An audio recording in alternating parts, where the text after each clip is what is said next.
Hello నమస్తే. ఈరోజు topic వచ్చేసి పవన్ కళ్యాణ్ గారిని విమర్శించిన వైసీపీ నాయకులే నేడు పవన్ కళ్యాణ్ గారికి సలాం కొడుతున్నారు. ఎవరా నాయకులు, అసలు ఏంటా కథ అనేది చూద్దాము. టాపిక్లోకి వెళ్ళబోయే ముందు మీరు ఒక లైక్ చేయడం మర్చిపోకండి. వీడియో పూర్తిగా చూడండి. చూసిన తర్వాత నచ్చితే సబ్స్క్రైబ్ చేసుకోండి. పవన్ కళ్యాణ్ గారి ఒక్క గెలుపు విర్రవేగిన వాళ్ళందరినీ విరగొట్టి మూల కూసబెట్టింది. పవన్ కళ్యాణ్ గారి ఒక్క గెలుపు ఒక్కొక్కరిని అదో పాతాలని తొక్కిపడేసింది.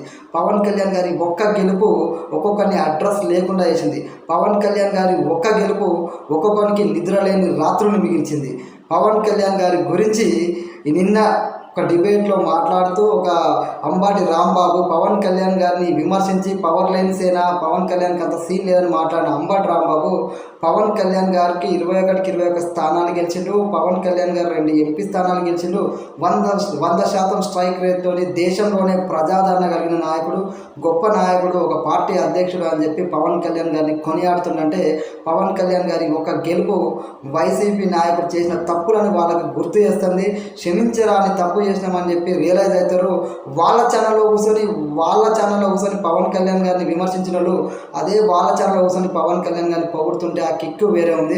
మరొక వైపు Gudivada Amarnath India channel YouTube ఛానల్లో మాట్లాడుతూ ఒక ఇంటర్వ్యూలో మాట్లాడుతూ పవన్ కళ్యాణ్ గారి వారాయి కూడా ఆ రోజు తిరగనీయమని చెప్పారు. ఈ రోజున పవన్ కళ్యాణ్ గారిని తిట్టి చాలా పెద్ద తప్పు చేసిన, నా ఓటమికి కారణం పవన్ కళ్యాణ్, మా పార్టీ ఓటమికి కారణం పవన్ కళ్యాణ్ గారిని తిట్టడం వల్లే మేము ఓడిపోయామని చెప్పేసి అసలు ఆయన మాటలు కూడా రావట్లేదు. పవన్ కళ్యాణ్ గారి మీద ఎంత పెద్ద తప్పు చేసినా అని చెప్పేసి ఆ రియలైజేషన్ ఏదైతే ఉందో, నిజంగా పవన్ కళ్యాణ్ అంటూ మాటలు చెప్పలేదు, చేతుల్లోనే ఆయన గెలిచి చూపించాడు.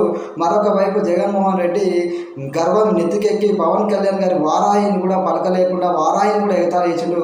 ఆ వారాయి అమ్మ దీవెనతో 151 సీట్లున్న వైసీపీ అధినేత ఏదైతే జగన్మోహన్ రెడ్డి మాట్లాడిన మాట 151 సీట్ల నుండి కేవలం 11 సీట్లకి అదో పాతాళానికి తొక్కుతానని పవన్ కళ్యాణ్ చెప్పిండు.